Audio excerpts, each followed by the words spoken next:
Hello and welcome to this demo video.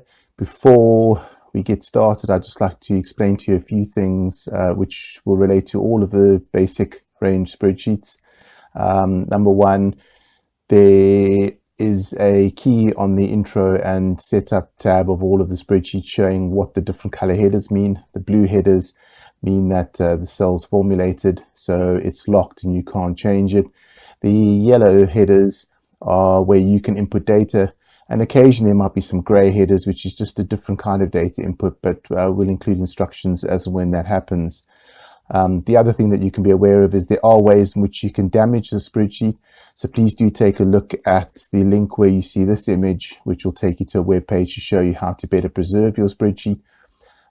Please feel free to keep a blank version of the spreadsheet somewhere, so that if you do mess up a spreadsheet that you're using, you can in fact just open a new one, a blank one. And some of the spreadsheets only last for a year, and then you've got a blank one to start the following year. So do keep a blank copy as a backup somewhere. And lastly, wherever you see this image, you can click on it. It'll take you back to the store where you purchased this product to see if you've got anything, any more products. One last thing, to see a demo video, you can click on this on a link that looks like this in order to go to the demo video, but that'll take you to the most recent demo. If in fact we've done upgrades and you're using an older version and you'd like to see the demo relating to your version, then do click on the watch on YouTube link, which will take you to that specific video on YouTube. So I think that's all you need to know. So without further ado, let's move on to this demo video. Thank you. Hello and welcome to the demo video for the house hunting report. Now, my wife and I are actually looking for a new house at the time of making the spreadsheet, and my wife's always joking with me saying that I make a spreadsheet for everything. So yes, true to form, I've made one for this.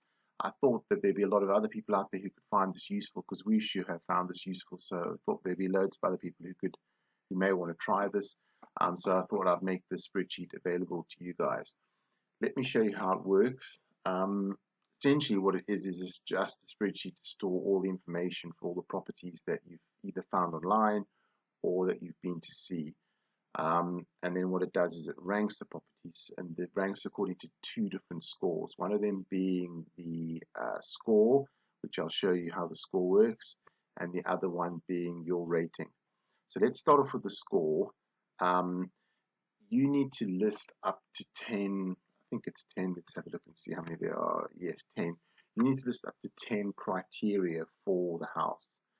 So don't put the same thing down twice, but you can list 10 criteria. So as you said, I put things like preschools, primary schools, because we've got a young child, and secondary schools and crime and what have you.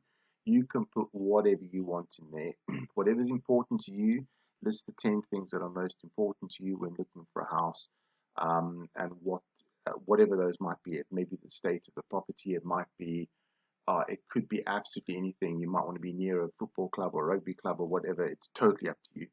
Put any of the criteria down in the criteria column, and then give everything a positive score. Give it a value, some whole number. What that does is anytime you say that it's got that, it gives it a positive score. Every time you don't tick off that it's got it, it gives it a 0 score, and every time you give it a negative response, it gives it a negative score. So for argument's sake, if you're looking for the right kind of preschool, if you say yes, it's got what I need, it gives it 8 points because I've said a preschool's worth 8. If you don't tick the property's got a preschool, that means that you're not sure, or that it's got one but you're not sure what it's about, so you leave it blank, it gives 0 points. But if you do a cross, that means no, there aren't any preschools, which is obviously a problem. And then what it does is it gives a minus score of minus whatever your positive score was. So the higher the number here, the more important that is to you. So for argument's sake, crime in an area is more important. Not having crime in an area is more important to me than having shops nearby. That kind of thing. It just depends what you want. So you can, I mean, you could, in theory, if you're not prepared to buy a house, it doesn't have 3 bedrooms, for example, you can put 3 bedrooms as 1,000 points. If it doesn't have it, it's minus 1,000, or wipes everything else out anyway, and it's no good. So obviously, the higher the score, the more important it is. You can tweak these numbers at any time. You can change these numbers, and it'll just update your scores in the other pages. What I would suggest doing is don't change these names once you put them in. The reason being is because those will appear here in the same order with the ticks and crosses. And if you come afterwards and, for example, change crime to something else, it'll change it here, but it won't change your selections below. You have to go and manually change those. So my suggestion would be put the criteria in, leave them in, but you can change the score later on. If you do change one of these criteria, just make sure to come in and correct everything in that respective column. All right, so once you've set that up, you've got your criteria and you've got your scores. That's all great. The only other thing you need to do is scroll down, put the minimum price value and the maximum price value of the houses that you're looking for. You can obviously look at houses higher than that. That's fine. This is just to show what color it goes. So put in the minimum and the maximum house value that you would like into that. That's all you need to do to set it up. Then the only real work you're doing on an ongoing basis is completing this list, which is your property list. Put in the address, just the first line of the address. You don't have to put the whole address in. If you put the same address twice, for example, you'll see it'll turn red. It'll tell you duplicates, just to make sure you don't put the same house in twice. So put the addresses in, postcodes, put the price in. You can see it changes color depending on where your highest and lowest range was. So this is showing this is towards the top of the range. If I were to put in a house for 150,000, for example, it will be in the green. If you fill in any of these items here, it takes this line as active and it will appear on the report. So you just fill in any one of these here and it'll take it as active, and you'll need to obviously complete as much as possible. But obviously, from your point of view, put in as much information as you can. The area, you may have them by area. Linked, you can put a link to the website. I've put links in, but all the links I've put in are just to my website, just so I could test it. But you could put obviously each individual link. You can't see the link, but if you click on it, it'll go to that respective website. So you can put a link wherever you found the property online. And then all you do is you simply go through each of your categories and you can tick it. If you tick it, it gives the positive points assigned to that particular criteria. If you cross it, it gives you the negative points assigned to that. And if you leave it blank, it just gives it 0 points. Then lastly is the rating. So once you've gone and seen the house, you can put this in beforehand if you've seen it online, if you want to. Personally, I left this until we've gone to see the house. Then you put in the value. Anything between, it's basically out of 100. So 100 would be your perfect property where you walk in and go, wow, that's tremendous. 0 would be when you walk in and go, heck no, I'm not buying this. And 50 would kind of be the average. 50, if you give it a score of 50, it'll be smack bang in the middle of the yellow. If you went below 50, it would start turning red. And if you went above 50, it will start going green. Obviously, if you went 100, that's top money there.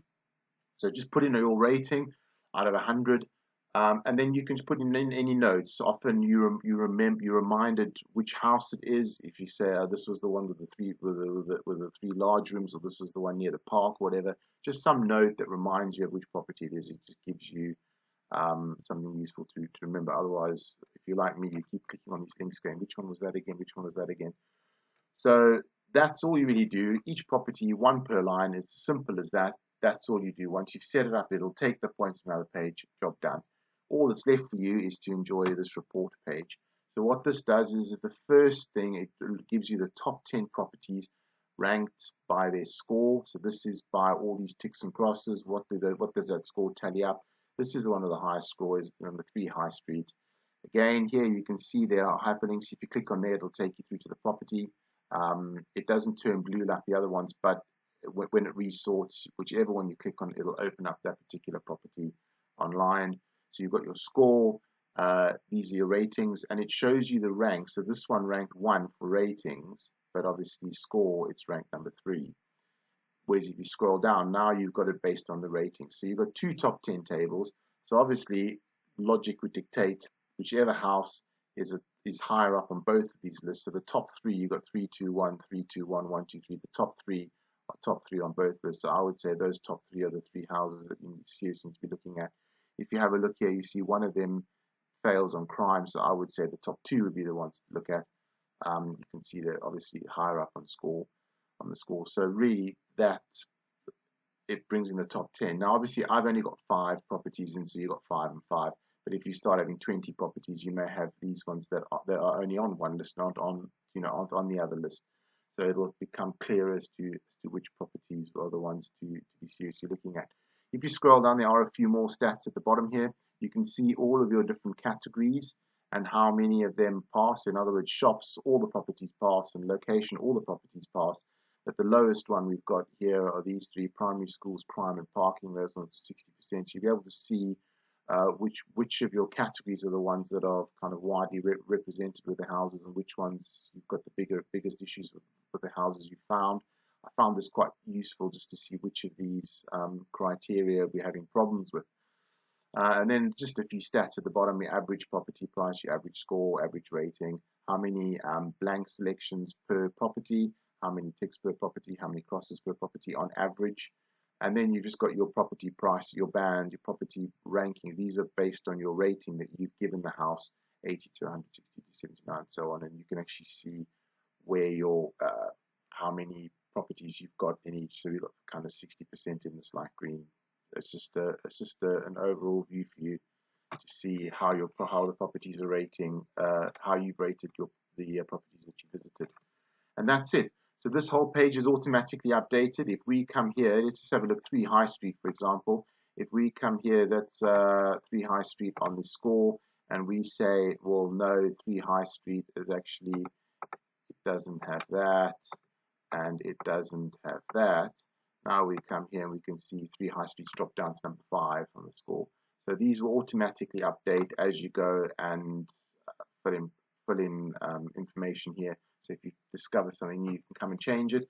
And as I said, at any stage, if you feel these points if this isn't a true representation, you can come in here and you can edit these points. As I said, just be careful if you edit the criteria. You need to come in and adjust it here as well. But that's it. If you're looking for a house, I'm sure you can see how that will help you. I do hope that this is useful to you. It was really useful to us when we were looking. So if it's going to help you, I wish you all the best with your house hunting, and I hope that you find what you're looking for. Thank you and goodbye.